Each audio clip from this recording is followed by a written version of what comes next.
Hello, my lovelies. I am Madam Crystal Butterfly, and today I am reviewing Fate in the Dungeon of Doom by Peter Okonkwo. Before I get too deep in what this amazing book of poems is all about, let me tell you all a little bit about the author. Peter Okonkwo has actually been an author for 2 years, and at the time of the making of this video, he has published 3 books. His first book, Ecstasy of the Dead, was published back in 2020. It was followed by his second book, which I'm reviewing today, Fate in the Dungeon of Doom. And that book was published March 2021. And there is his latest book, Kismet, or Imprisonment, which was published August 2021. And he's not done with this whole book writing thing yet. He's currently working on another book of poetry, which he is planning to publish in August of this year. And he is also working on his first novel. So what drives Peter to keep churning out so many amazing books? Simple. He's always had a strong love of everything to do with a book. He feels, and I agree 100% with him, that books are such a great source of knowledge and wisdom that they really hold the key to unlock anything. Now, the inspiration for this fantastic book came one day when Peter's muse gave him the idea to start asking more questions about mankind's control over our own fate and destiny, thus sparking his curiosity into looking deeper into the subject and writing a book on the matter. Now, my lovelies, I simply adore philosophy and watching and reading things involving philosophers. So a book diving deep into the philosophical ideas of fate is most definitely something I need to read, and I found it quite enjoyable. But what I really love that Peter did is he didn't just write a standard philosophy book saying, oh, this is this and this. He hardcore questioned fate and why are things the way they are? Why does fate do this, that, and the other thing? And he presented it in poetry.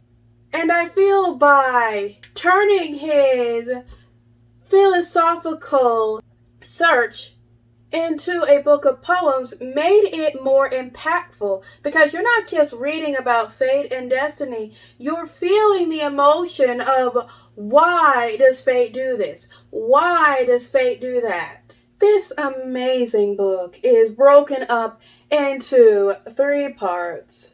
The first is called The Poems of Fate. The second, Poems of Kwame.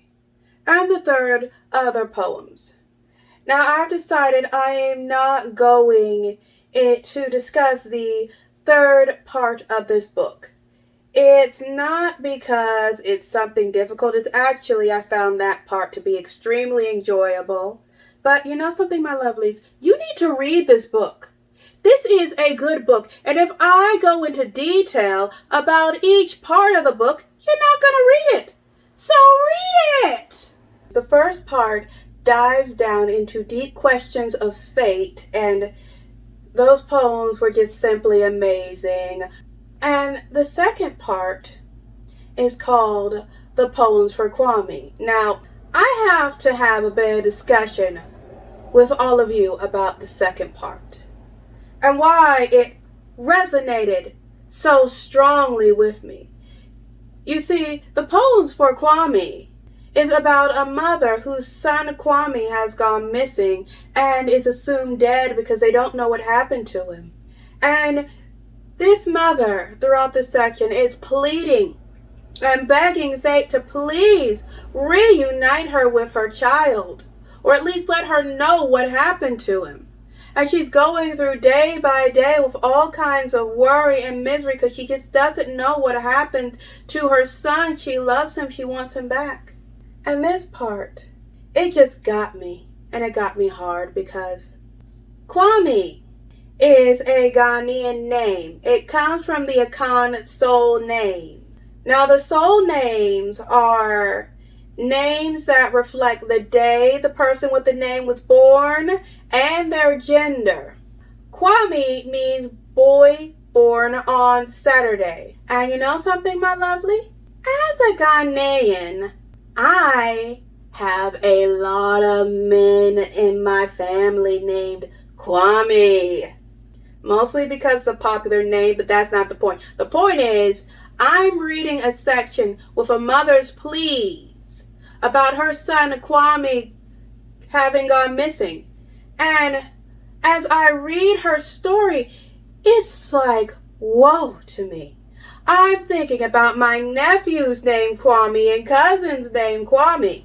I even have a few family friends named Kwame, and to hear her story and her sadness, and it made me think about the people I know named Kwame. It got me right here, my lovelies. It got me hard in the heart, and I was like, oh my goodness, you poor woman. I know I would have probably thought you poor woman anyway because her son is missing, but her kids got the name of several of my family members, so it makes me think, what if they gone missing? This is a lot. And I like how this was even displayed for the audience because it didn't try to just be like, oh, Kwame's missing. Well, yeah, he's gone and all that. It really got deep into her emotions on how the loss of her son affected her. And I just love how that section was done. The author just did such a beautiful job with it to allow you all deeper perspective into this amazing piece of literature. Allow me to read you my favorite poem from the first section of this book.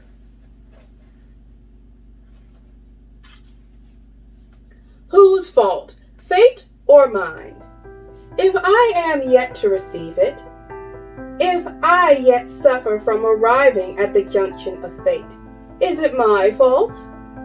It has never been my wish to slow down the journey that leads to success, progress, and happiness. But what will I do when fate says it is not yet time?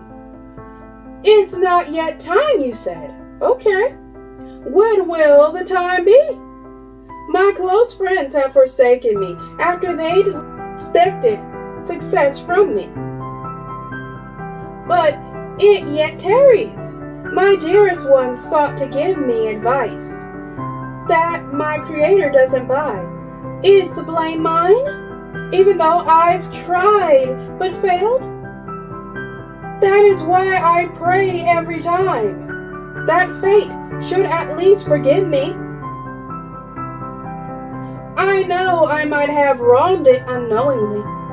It said I should hope. I hoped. It said I should wait. I waited. It said I should be patient.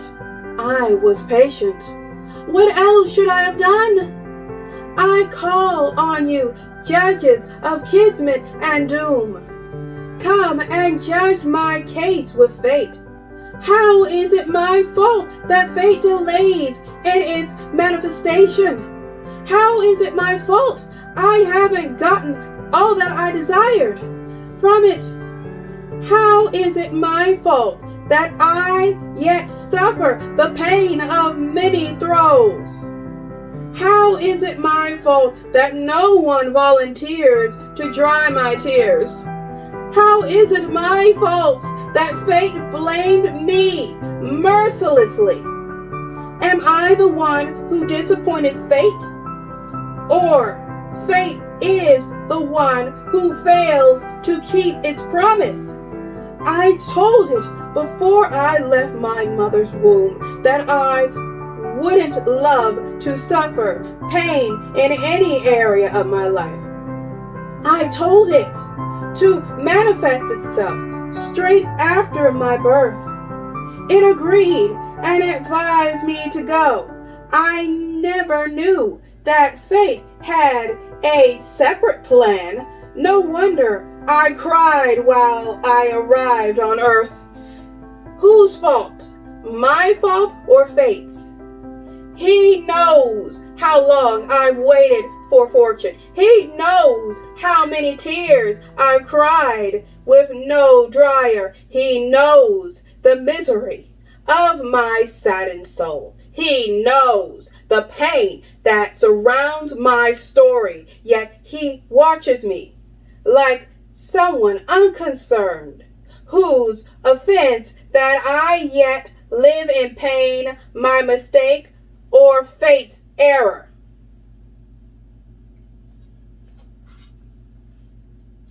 Now, my lovelies, if you wish to hear the rest of that just simply amazing poem by this brilliant author, then I suggest you get this book. You will not be disappointed. Every poem in this book is simply enchanting.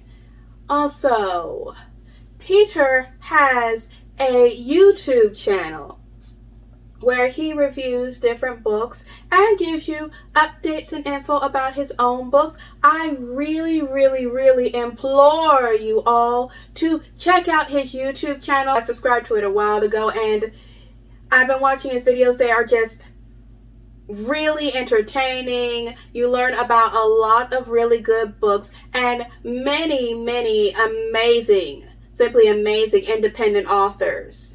So definitely check out his YouTube channel. You can also find out more about Peter and his books on his Instagram.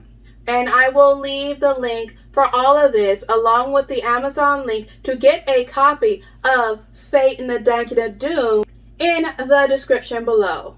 But now, my lovelies, when it comes to Fate in the Dungeon of Doom, I am going to give it the rating of 5 butterflies out of 5.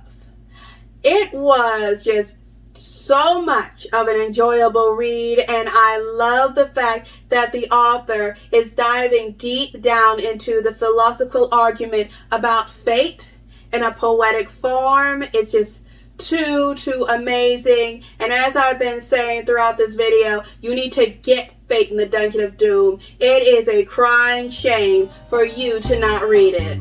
Now, my lovelies, if you have made it to this part of the video, first I would like to say thank you.